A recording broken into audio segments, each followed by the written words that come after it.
ಈ ಸರಿ ನಡೀತಾ ಇದ್ದಂತಹ ಲೋಕಸಭೆ 18ನೇ ಲೋಕಸಭೆ ಚುನಾವಣೆಯಲ್ಲಿ ರಾಹುಲ್ ಗಾಂಧಿಯವರು ವಯನಾಡ್ ಕ್ಷೇತ್ರದಿಂದ ಎಲೆಕ್ಷನ್ಸ್ ಮುಗಿದಂತಹ ಸಂದರ್ಭದಲ್ಲಿ ಮತ್ತೆ ನಾನು ರಾಯ್ಬರೇಲಿ ಸೀಟಿಂದ ನಿಲ್ತೀನಿ ಅನ್ನುವಂತಹ ಒಂದು ಸಂದೇಶವನ್ನು ದೇಶಕ್ಕೆ ಕೊಟ್ಟಂತಹ ಸಂದರ್ಭದಲ್ಲಿ ಬಹಳಷ್ಟು ಚರ್ಚೆ ಆಗಿದ್ದಂಥದ್ದು ರಾಜಕೀಯವಾಗಿ ರಾಹುಲ್ ಗಾಂಧಿಯವರು ಹೆದರ್ಕೊಂಡಿದ್ದಾರೆ ಅದು ಇದು ಅಂತ.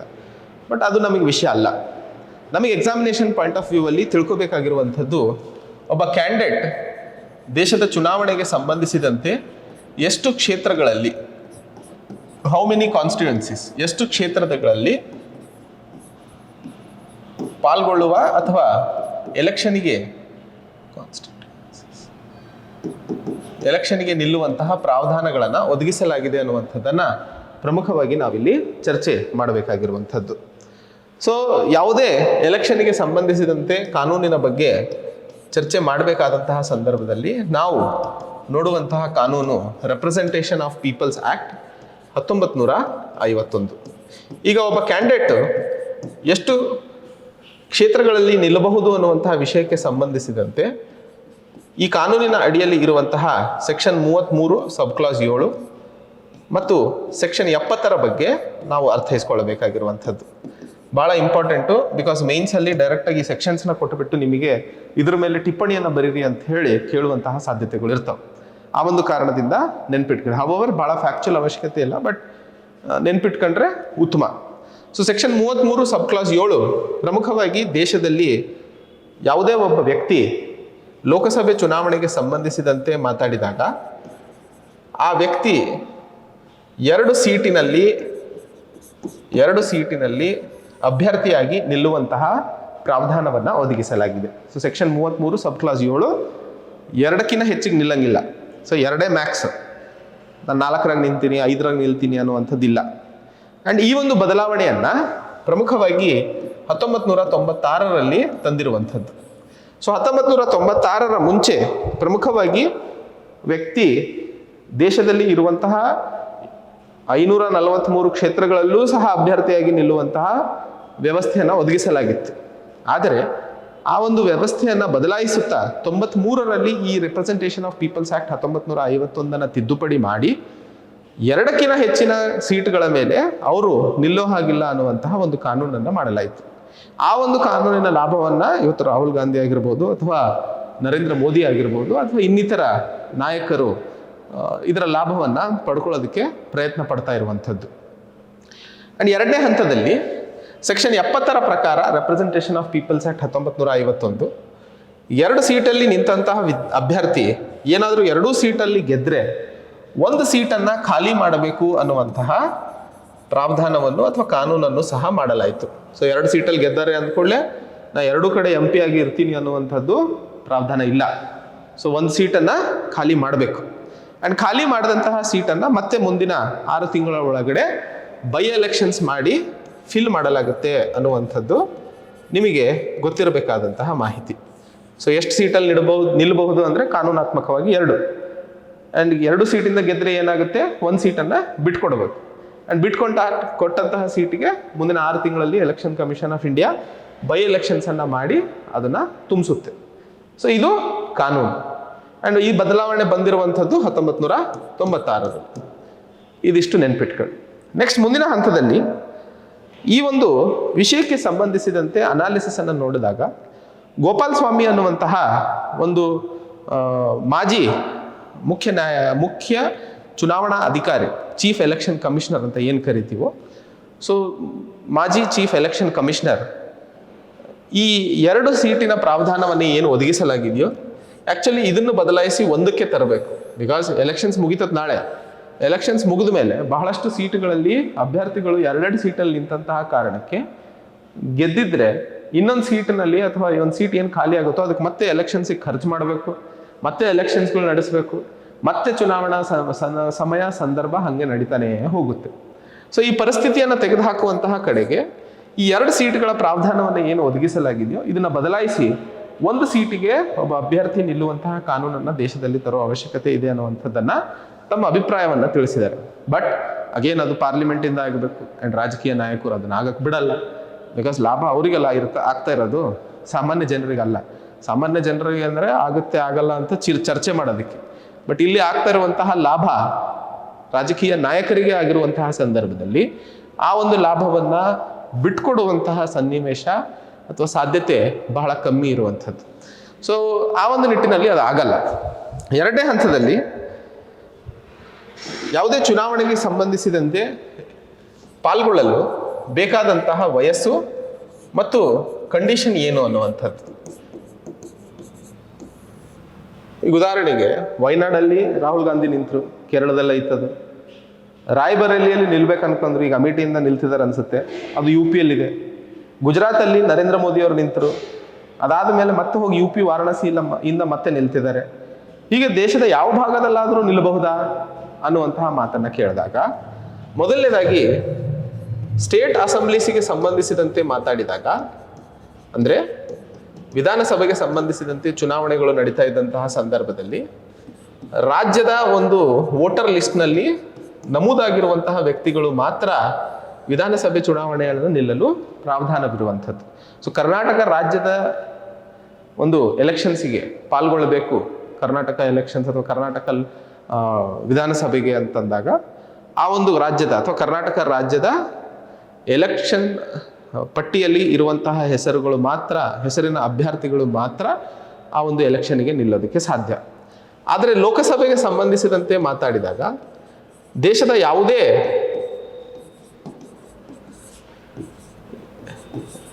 ಒಂದು ಭಾಗದಿಂದ ರಿಜಿಸ್ಟರ್ಡ್ ವೋಟರ್ ಆಗಿದ್ದಂತಹ ಸಂದರ್ಭದಲ್ಲಿ ದೇಶದ ಯಾವ ಭಾಗದಲ್ಲಾದರೂ ಹೋಗಿ ಎಲೆಕ್ಷನ್ಸ್ ನಿಲ್ಲುವಂತಹ ಪ್ರಾವಧಾನವನ್ನು ಒದಗಿಸಲಾಗಿದೆ. ಆದರೆ 3 ರಾಜ್ಯಗಳನ್ನು ಬಿಟ್ಟು, ಅಸ್ಸಾಂ ಬಹಳ ಇಂಪಾರ್ಟೆಂಟ್ ಇದು, ಲಕ್ಷದ್ವೀಪ್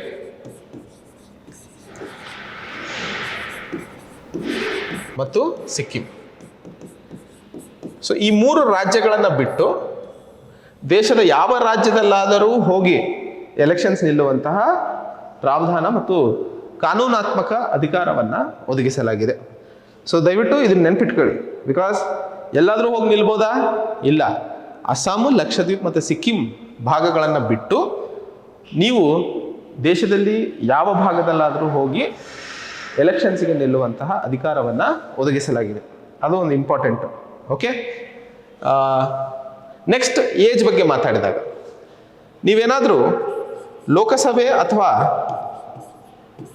ಸ್ಟೇಟ್ ಅಸೆಂಬ್ಲಿ ಎಲೆಕ್ಷನ್, ರಾಜ್ಯದ ಎಲೆಕ್ಷನ್ಸಿಗೆ ನಿಲ್ಲಬೇಕು ಅನ್ನುವಂತಹ ಆಸಕ್ತಿಯನ್ನು ಹೊಂದಿದಂತಹ ಸಂದರ್ಭದಲ್ಲಿ 25 ವರ್ಷಗಳ ವಯಸ್ಸು ತುಂಬಿರಬೇಕು. ಅದೇ ರಾಜ್ಯಸಭೆಯಲ್ಲಿ ನೀವೇನಾದರೂ ಪಾಲ್ಗೊಳ್ಳುವಂತಹ ಆಶಯವನ್ನು ಹೊಂದಿದಂತಹ ಸಂದರ್ಭದಲ್ಲಿ 30 ವರ್ಷಗಳ ವಯಸ್ಸು ಆಗಿರಬೇಕು. ಸೊ ಈ ಒಂದು ವಯಸ್ಸಿನ ಮಿತಿಯನ್ನು ಇಡಲಾಗಿದೆ. ಇದಲ್ಲದೆ ನೀವು ಸ್ಟೇಟ್ ಅಸೆಂಬ್ಲಿ ಎಲೆಕ್ಷನ್ಸ್ಗೆ ಬಂದಾಗ ರಾಜ್ಯದ ಒಂದು ಕಾನ್ಸ್ಟಿಟ್ಯೂನ್ಸಿಯಲ್ಲಿ ರಿಜಿಸ್ಟರ್ಡ್ ವೋಟರ್ ಆಗಿರಬೇಕು. ಅದೇ ಲೋಕಸಭಾ ಎಲೆಕ್ಷನ್ಸಿಗೆ ಬಂದಾಗ ದೇಶದ ಯಾವುದೇ ಒಂದು ಭಾಗದ ಒಂದು ಕಾನ್ಸ್ಟಿಟ್ಯೂನ್ಸಿಯಲ್ಲಿ ರಿಜಿಸ್ಟರ್ಡ್ ವೋಟರ್ ಆಗಿರಬೇಕು. ಇದು ಪ್ರಮುಖವಾದಂತಹ ಕಾನೂನು.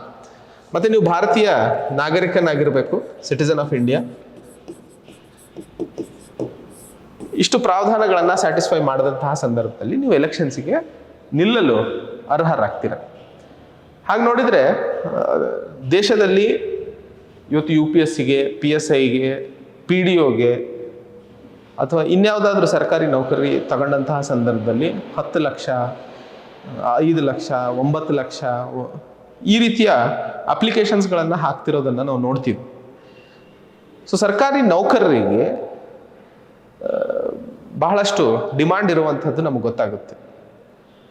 ಬಟ್ ಒಂದು ರೀತಿ ಮಾತಾಡಿದಾಗ ಅಥವಾ ಇನ್ನೊಂದು ಭಾಗ ತಿರುಚಿ ನೋಡಿದಾಗ ಪ್ರಮುಖವಾಗಿ ರಾಜಕೀಯವೂ ಸಹ ಒಂದು ಔದ್ಯೋಗಿಕ ಆಕಾಂಕ್ಷೆಯಾಗಿ ದೇಶದ ನಾಗರಿಕರಲ್ಲಿ ಮನಸ್ಥಿತಿ ಬೆಳೆಸುವಂತಹ ಅವಶ್ಯಕತೆ ಇದೆ.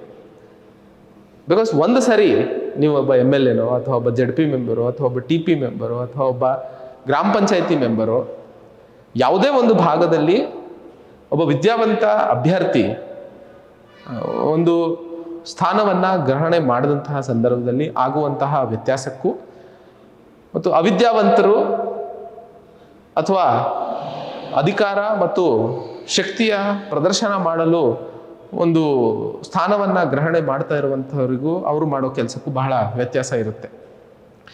ಸೊ ಹೋಪ್ಫುಲಿ ಮುಂದಿನ ಒಂದು ದಿನಗಳಲ್ಲಿ ದೇಶದ ವಿದ್ಯಾವಂತ ಆಕಾಂಕ್ಷಿಗಳು ಏನಿದ್ದಾರೋ, ಸರ್ಕಾರಿ ನೌಕರರು, ಆ ನೌಕರಿ ಪಡೆಯುವಂತಹ ಆಶಯವನ್ನು ಪಡ್ಕೊಂಡಿರುವಂಥವ್ರು, ಅವರೆಲ್ಲರೂ ಒಂದು ದಿನ ಪೊಲಿಟಿಕ್ಸ್ ಆಸ್ ಎ ಕರಿಯರ್ ಅಥವಾ ಪೊಲಿಟಿಕ್ಸ್ ಆಸ್ ಎನ್ ಅಪಾರ್ಚುನಿಟಿ ಅಂತ ಹೇಳಿ ಪರಿಗಣನೆಗೆ ತಗೊಳ್ತಾರೆ ಅನ್ನುವಂತಹ ಆಶಯ ನನಗಿದೆ. ಆ ಬದಲಾವಣೆ ಬಂದಂತಹ ದಿನ ಈ ದೇಶದ ಬಹಳಷ್ಟು ಸಮಸ್ಯೆಗಳು ಪರಿಹಾರವಾಗಲು ಸಾಧ್ಯವಾಗುತ್ತೆ. ಈಗ ಭಾಳಷ್ಟು ಸರಿ ನಾವು ಟೆಲಿಗ್ರಾಮ್ ಮತ್ತು ಇನ್ನಿತರ ಚಾನಲ್ಗಳಲ್ಲಿ ಮಾತಾಡ್ತೀವಿ ಯಾವ ರಾಜಕೀಯ ನಾಯಕನು ಕೆಲಸಕ್ಕೋಸ್ಕರ ಹೊಡೆದಾಡ್ತಿರುವಂತಹ ಯುವಕರು ಅಥವಾ ಸರ್ಕಾರಿ ನೌಕರಿಗೋಸ್ಕರ ಹಗಲು ರಾತ್ರಿ ಲೈಬ್ರರಿಗಳಲ್ಲಿ ಓದ್ತಾ ಇರುವಂತಹ ಅಭ್ಯರ್ಥಿಗಳ ಬಗ್ಗೆ ಮಾತಾಡಲ್ಲ ಅಂಥೇಳಿ. ಮಾತಾಡಲ್ಲ ಬಿಕಾಸ್ ಅವ್ರಿಗೆ ಅದ್ರ ಕಷ್ಟನೇ ಗೊತ್ತಿಲ್ಲಲ್ಲ. ನೀವು ಕಷ್ಟಪಡ್ತಿದ್ದೀರಾ, ಆ ನೋವು ಅವರಿಗೂ ಗೊತ್ತಿದ್ರೆ ತಾನೇ ಅದ್ರ ಬಗ್ಗೆ ಏನಾದರೂ ಮಾತಾಡೋದಕ್ಕೆ. ಸೊ ಆ ಒಂದು ನಿಟ್ಟಿನಲ್ಲಿ ಆ ನೋವನ್ನು ಅರ್ಥ ನೀವೇ ಆ ಸ್ಥಾನದಲ್ಲಿ ಕುಂತಹ ಸಂದರ್ಭದಲ್ಲಿ ಅದರ ಬದಲಾವಣೆ ಅಥವಾ ಅದರ ಒಂದು ಸನ್ನಿವೇಶ ಬೇರೆದು ಆಗೋದಕ್ಕೆ ಸಾಧ್ಯವಾಗುತ್ತೆ. ಸೊ ಆ ಒಂದು ನಿಟ್ಟಿನಲ್ಲಿ ಮುಂದಿನ ದಿನದಲ್ಲಿ ಪೊಲಿಟಿಕ್ಸ್ ಆಸ್ ಎ ಕರಿಯರ್ ನಮ್ಮ ದೇಶದ ಯುವಕರು ಅಥವಾ ಕರ್ನಾಟಕ ರಾಜ್ಯದ ಬಹಳಷ್ಟು ಯುವಕರು ಇದನ್ನು ಸೀರಿಯಸ್ ಆಗಿ ತಗೊಳ್ತಾರೆ ಅನ್ನುವಂತಹ ಆಶಯ ನನಗಿದೆ ಆ್ಯಂಡ್ ಆಗುತ್ತೆ ಹೋಪ್ಫುಲಿ. ನೆಕ್ಸ್ಟ್ ಮುಂದಿನ ಹಂತದಲ್ಲಿ ಡಿಸ್ಕ್ವಾಲಿಫಿಕೇಶನ್ ಮತ್ತು ಎಲೆಕ್ಷನ್ ಕಮಿಷನ್ ಆಫ್ ಇಂಡಿಯಾ ಅಥವಾ ಡಿಸ್ಕ್ವಾಲಿಫಿಕೇಶನ್ ಅಂತ ಮಾತಾಡಿದಾಗ ಯಾವ ಒಂದು ಸಂದರ್ಭದಲ್ಲಿ ಎಲೆಕ್ಟ್ ಆದಂತಹ ಅಭ್ಯರ್ಥಿಯನ್ನು ಅನರ್ಹರೆಂದು ಘೋಷಣೆ ಮಾಡಲು ಸಾಧ್ಯತೆ ಇದೆ ಅನ್ನುವಂಥದ್ದು. ಸೊ ಮೊದಲನೇದಾಗಿ ಆಯ್ಕೆ ಆದಂತಹ ಅಭ್ಯರ್ಥಿ ಏನಾದರೂ ಆಫೀಸ್ ಆಫ್ ಪ್ರಾಫಿಟನ್ನು ಪಡ್ಕೊಂಡಂತಹ ಸಂದರ್ಭದಲ್ಲಿ, ಉದಾಹರಣೆಗೆ ಯಾರೋ MLA ಅಂತೂ MP ಇದ್ದಾರೆ ಆ್ಯಂಡ್ ಆರ್ಥಿಕ ಲಾಭವನ್ನು ಪಡ್ಕೊಳ್ಳುವಂತಹ ಒಂದು ಸ್ಥಾನವನ್ನು ಗ್ರಹಣೆ ಮಾಡಿದಂತಹ ಸಂದರ್ಭದಲ್ಲಿ, ಅಂದರೆ ತಾನು ನಾಯಕನಾಗಿ ಆ ಒಂದು ಅಧಿಕಾರದ ಲಾಭದಿಂದ ಹಣ ಪಡೆಯುವಂತಹ ಪ್ರಯತ್ನ ಆಫೀಸ್ ಆಫ್ ಪ್ರಾಫಿಟ್ ಅಂತ ಪರಿಗಣನೆ ಆಗುತ್ತೆ. ಸೊ ಆಫೀಸ್ ಆಫ್ ಪ್ರಾಫಿಟ್ನಲ್ಲಿ ಇದ್ದಂತಹ ಸಂದರ್ಭದಲ್ಲಿ ಅವರು ಆ ಒಂದು ಸ್ಥಾನಕ್ಕೆ ರಾಜೀನಾಮೆ ಕೊಡುವಂತಹ ಪರಿಸ್ಥಿತಿ ಎದುರಾಗುತ್ತೆ. ಆ್ಯಂಡ್ ಎರಡನೇ ಹಂತದಲ್ಲಿ ಅನ್ಸೌಂಡ್ ಮೈಂಡ್. ಅನ್ಸೌಂಡ್ ಅಂದರೆ ಏನಾದರೂ ಹುಚ್ಚ ಆಗಿದಂತಹ ಸಂದರ್ಭದಲ್ಲಿ, ಅಥವಾ ಇನ್ಸಾಲ್ವೆಂಟ್ ಅಂತಂದರೆ ಸಾಲ ಮಾಡಿಬಿಟ್ಟು ದಿವಾಳಿ ಎದ್ದು ಹೋದಂತಹ ಸಂದರ್ಭದಲ್ಲಿ, ಅಥವಾ ಯಾವುದಾದ್ರೂ ಒಂದು ಕೇಸ್ನಲ್ಲಿ 2 ವರ್ಷಗಳ ಸಜೆ ಕನ್ವಿಕ್ಷನ್ ಆದಂತಹ ಸಂದರ್ಭದಲ್ಲಿ. ಸೊ ಈ ಒಂದು ಪ್ರಾವಧಾನದ ಮೇಲೆ ಆಯ್ಕೆ ಆದಂತಹ ಅಭ್ಯರ್ಥಿಯನ್ನು ಅನರ್ಹ ಅನ್ನುವಂತಹ ಘೋಷಣೆ ಮಾಡುವಂತಹ ಸಾಧ್ಯತೆಗಳಿದಾವೆ. ಇದಲ್ಲದೆ ಎಲೆಕ್ಷನ್ ಕಮಿಷನ್ ಆಫ್ ಇಂಡಿಯಾ ಏನೆಲ್ಲ ಬದಲಾವಣೆಗಳನ್ನು ತಂದಿದೆ ಅಂತಂದಾಗ, ಮೊದಲನೇದಾಗಿ ರಾಜಕೀಯ ಪಕ್ಷಗಳಿಗೆ ಕೊಡ್ತಾ ಇದ್ದಂತಹ ಡೊನೇಷನ್ಸ್ಗಳನ್ನು 20,000 ಕ್ಯಾಶ್ದಿಂದ 2,000ಕ್ಕೆ ಇಳಿಸಲಾಯಿತು.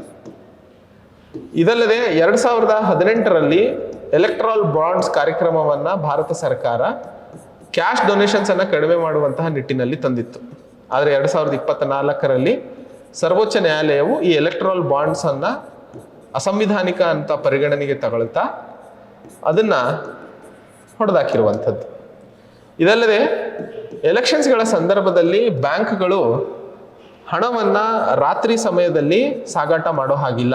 ಭಾಳಷ್ಟು ಸರಿ ಈ ಬ್ಯಾಂಕ್ದ ಹಣ ಅಂತ ಹೇಳಿ ಕೋಟ್ಯಾಂತರ ರೂಪಾಯಿ ಆ ಕಡೆ ಈ ಕಡೆ ಮೂವ್ಮೆಂಟ್ ಮಾಡ್ತಾ ಇದ್ರು. ಸೊ ಅದನ್ನೆಲ್ಲ ಈಗ ಎಲೆಕ್ಷನ್ ಸಂದರ್ಭದಲ್ಲಿ ತೆಗೆದು ಹಾಕಿದ್ದಾರೆ. ಆ್ಯಂಡ್ 4ನೇ ಹಂತದಲ್ಲಿ ಈ ಅನ್ಶೆಡ್ಯೂಲ್ಡ್ ಚಾರ್ಟರ್ಸ್.